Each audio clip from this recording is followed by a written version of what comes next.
हिंदू धर्म ग्रंथों में पृथ्वी पर 4 युगों के चक्र की बात कही गई है। इसके अनुसार सतयुग, त्रेता और द्वापर युग के बाद अब पृथ्वी पर कलयुग चल रहा है। कलयुग एक ऐसा युग माना गया है जिसमें धरती पर पाप बढ़ता चला जाएगा और मनुष्य धर्म के रास्ते से भटक जाएंगे। हिंदू मान्यताओं के अनुसार कलयुग के समापन के समय प्रलय जैसी परिस्थिति प्रकट हो जाएगी और सभी प्राणियों का अंत हो जाएगा। इसके बाद पृथ्वी पर नए जीवन की पृष्ठभूमि एक बार फिर तैयार होगी और दोबारा एक एक कर सभी युग आएंगे। मान्यताओं के अनुसार द्वापर युग में महाभारत युद्ध के कुछ वर्षों बाद कलयुग का आगमन पृथ्वी पर हुआ। कलयुग उस समय आया जब भगवान श्री कृष्ण पृथ्वी छोड़ बैकुंठ लौट चले थे और पांडव भी इस दुनिया को छोड़ चुके थे। कलयुग के आगमन के समय अर्जुन के पुत्र और अभिमन्यु के पराक्रमी बेटे परीक्षित का शासन था। परीक्षित भी इस बात को जानते थे कि कलयुग आने वाला है और उन्होंने उसे रोकने की भी तैयारी कर ली थी। हालांकि वो इसमें सफल नहीं हो सके। कलयुग मानव के रूप में आया और अपने छल से राजा परीक्षित से यहाँ रहने की अनुमति हासिल कर ली। कलयुग धरती पर कैसे आया? राजा परीक्षित एक दिन शिकार पर जा रहे थे। इसी दौरान रास्ते में उन्होंने देखा कि एक व्यक्ति हाथ में डंडा लिए हुए है और एक बैल और गाय को पीट रहा है। उस बैल का एक ही पैर था। यह देख राजा परीक्षित क्रोधित हो गए और उस व्यक्ति से पूछा, तू कौन है जो इस तरह अत्याचार कर रहा है? तुझे ऐसे काम के लिए मृत्यु दंड मिलना चाहिए। राजा का क्रोध देख कलयुग उनके चरणों में गिर गया और क्षमा याचना करने लगा। राजा परीक्षित ने उसे माफ कर दिया, लेकिन साथ ही वो ये भी समझ गए कि ये पूरी माया क्या है। दरअसल वो जान गए कि एक पैर वाला बैल धर्म है और गाय के रूप में धरती माँ है। साथ में उन्हें यह भी ज्ञात हो गया कि ये कलयुग है। राजा परीक्षित ने कलयुग को चेतावनी देते हुए कहा कि उन्होंने उसे इस कृत्य के लिए क्षमा तो कर दिया है, लेकिन वो उनके राज्य की सीमा से बाहर चला जाए। इस पर कलयुग ने भगवान ब्रह्मा के नियम की दुहाई देते हुए कहा, महाराज आपका शासन पूरी धरती पर है, ऐसे में मैं कहाँ जाऊं? नियमों के अनुसार मुझे यहाँ रहना है। ऐसे में आप ही कुछ उचित स्थान दें जहाँ मैं रह सकूं।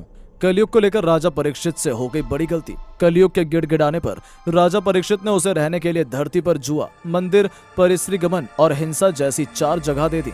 पर इस कलयुग ने प्रार्थना करते हुए कहा, ये सभी तो ऐसे स्थान हैं जहां बुरे व्यक्ति जाते हैं, ऐसा कोई स्थान भी दीजिए जो अच्छा माना जाता है। इस पर राजा ने उसे सोने यानी स्वर्ण में रहने की अनुमति दे दी और शिकार के लिए आगे निकल गए। राजा परीक्षित ये भूल गए कि उन्होंने स्वयं भी स्वर्ण मुकुट पहना है। कलयुग को मौका मिल गया और वो सूक्ष्म रूप में राजा के ही सिर पर बैठ गया।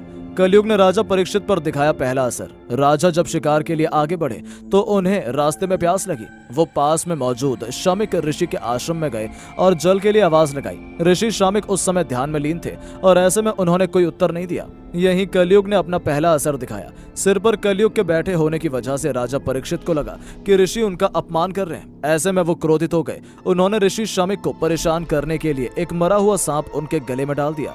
उसी समय नदी से स्नान कर लौट रहे ऋषि शामिक के पुत्र श्रृंगी को जब यह घटनाक्रम मालूम हुआ, उन्होंने राजा परीक्षित के 7 दिनों के अंदर तक्षक नाग से डसकर मृत्यु हो जाने का श्राप दे दिया। ऐसा ही हुआ और राजा परीक्षित की मौत तक्षक नाग के डसने से हो गई। इसके बाद कलयुग को अपने पैर पसारने का मौका मिल गया और वो पूरी दुनिया में छा गया।